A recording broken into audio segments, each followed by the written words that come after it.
Hey, Gearheads BD from Beans and Notes. Today is June 6th. I want to share my take on some stuff because I'll share my two favorite guitars. I own G&L Fullertons, I own American Strat, I own a Mexican Tele, and I own some Squiers. Okay. My classic 50 Strat is one of my favorites. The only thing I did to it is put new pots in it. I was to change the pickup covers and everything, and a new switch. The pickups I didn't have to change.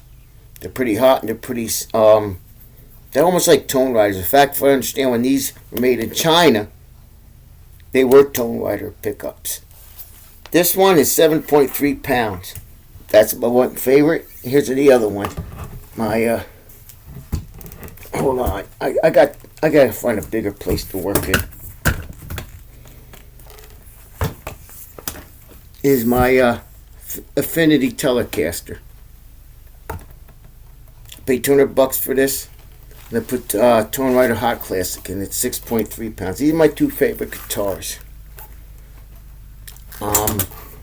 Now, I hear people saying, I understand that, guitars are made in one place, blah, blah, blah, blah, blah. This is the same as a Fender. No, it's not.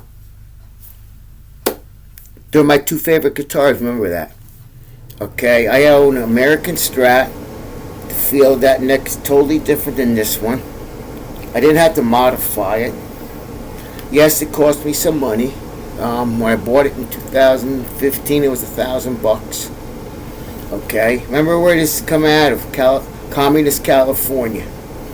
Okay, this was $300. Time I was done with it, it's about $450 today, and it's not a bad guitar. I'm not denying that they're not bad guitars. This one for $300, it's a great guitar. But does that compare to my Mexican Telecaster? I don't think so. Does it compare to my G&L Fullerton? Not at all. But you keep hearing they're the same exact guitars. That's like comparing a Chevrolet Impala to a Cadillac. There is some difference. Yes, can the qualities of the American guitars be better? Yes. I'm going to go down this one more time. Do you need stainless steel frets? What for, if you're not gigging? Locking tuners? What for, if you're not gigging? We got into a world of laziness. Actually, both of them are vintage tuners, which I like. Why do you need all that stuff? This is me asking some questions. If you're not gigging, who cares? Stainless steel is harder to take care of if you got to take care of it. So, this is me. My two favorite guitars are my Squiers, hands down. But I also love my G&Ls. If I had to get rid of my either or, I'll keep my G&Ls because of what they are. Let's put it this way. Fender, which came out first, Leo Fender. Squier came out, then G&L came out. All designed by the same man, Leo Fender. So with that being said, everybody has this rave about boutique guitars and this and that and the rage of everything. I don't know. I'll say this. This guitar, I'm a backyard mechanic, if you say. I messed up, so I found a guy down the road from me. And so I paid $300 for a guitar. I wanted to fix it. He more or less said no, because it would cost you that much to fix. He didn't like it. It's a Squier. It's a great guitar. But yet, he wants me to buy one of his guitars that he makes. Which he buys the parts and puts them together, which is cool.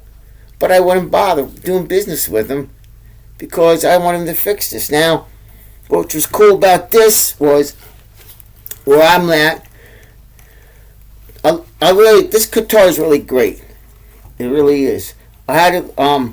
What use a wet Scotch Brite to clean this up, which made a big difference. I ended up bringing this to a place across the river, which is like a mom and pop shop. It's actually a dad and a son. A small music shop, which is a rarity today. The last place they closed up, and there's guitars and everything. So I went there this Sunday to pick it up. People coming in, playing, jamming, things like that. That was cool. There's a guitar center about 2 hours from me. Would I do business with them? I'll try not to. But to have that mom and pop thing, and what I paid, it really wasn't that bad. But my point being is, Squiers, I'm looking at this one. I love this guitar. What I buy American Strat in the beginning? Well, was that or a Gibson? And Gibsons had locking tuners on it. Or not automatic tuners, I'm sorry. And nobody answered the phone. Fender, they did. So to me, that's what bought it, was the customer service. Today, customer service sucks all year round. G&L was great. Sad part with G&L was I don't think Leo put the guitars in the right hands, like Jeff Beck, Robin Trower, things like that. That's just my opinion. So with that being said, yes, I love my Squiers. They're my favorite guitars. I don't know, just something about them. The lightness of it. This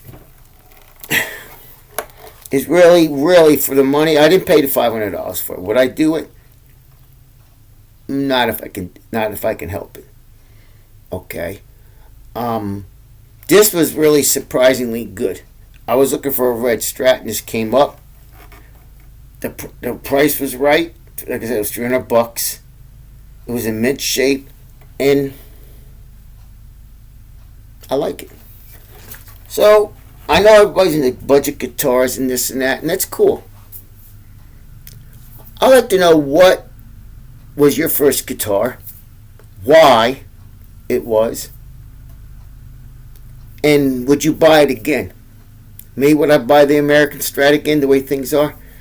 I don't know. I think I would, knowing what I know now, I would have bought a G&L. The problem with G&Ls was not many people carried them because not many people knew about them.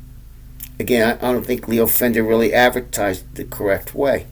But the G&L, have fun G&L. I was looking at getting a professional 2 telly. I was actually looking at a Mexican Telecaster at this one store. And while I was waiting, I said, hey, you got a professional 2 Telecaster? Like, yeah, okay. So they brought out the Miami Blue. Beautiful color. Loved it.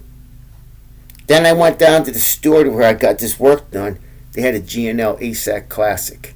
As soon as I held it in my hands, I could tell the difference in the quality of the work. It's hands down. It is 1,000 times better than Fender. 1,000 times. And I love Fender guitars. So with that being said, I got another budget guitar, which I wouldn't buy any more of. The Jet. I won't do that. If I had to do it again, actually I'm looking at another Squier. I'll buy a Squier first, because they're more universal, if you want to say. Alright, so with that being said, know that you were created for a purpose, a special purpose. And sometimes you're going to go through hell to get there. But press in, keep going. Because your destiny is just around the corner. With that being said, peace out and rock on.